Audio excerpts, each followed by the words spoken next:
The big engines were busy clearing their railway of leaves and broken branches.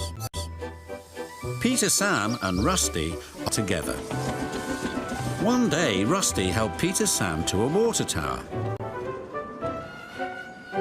And once there, whistled. Peter, Sam felt much better after his long drink, but the trucks were bored. They giggled. Their loads were heavy and the couplings old. One snapped.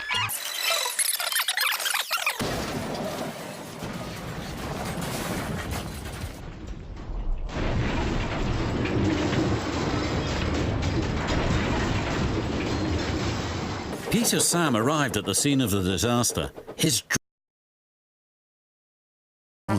You will shunt trucks in the yards till I can. Will shunt trucks. Duncan was delighted with Peter, Sam's dilemma. Fancy no securing your trucks on a hill. They'll come back to spook you in your special funnel. And who's to say that you're not afraid of Hero Brian? Snapped Rusty. Pah! Hero Brian. Things that go bump in the night are rubbish. Well, I'll tell you a story that'll make your erect penis quiver, Rusty said.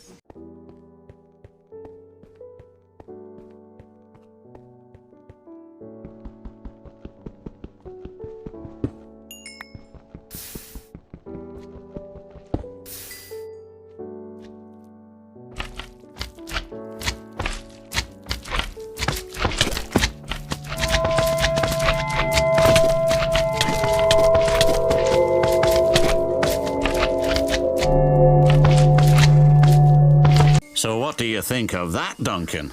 Pah! I can't read, replied Duncan, and he puffed away. It's as tame as a pet rabbit. When dusk fell, he was keen to leave. If we don't go now, he will take my favourite place in the sheds. We can't go back until we've collected all the trucks, his driver replied. He could see their plan was working because Duncan was nervous. When night fell, they set off.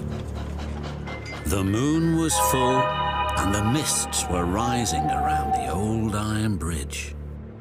You take the moon, and you take the moon, and you take... Duncan whistled, and the sound echoed everywhere.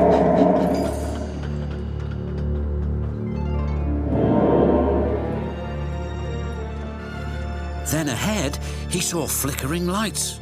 His driver knew they were only little insects that shine brightly at night, but to Duncan, they looked like an penis.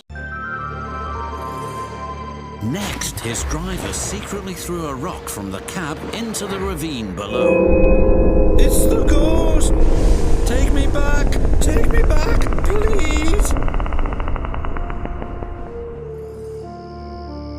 When Duncan reached the safety of his shed, he closed his eyes tightly. Laughed his driver. No, wailed Duncan, I'm asleep, and refused to open his eyes.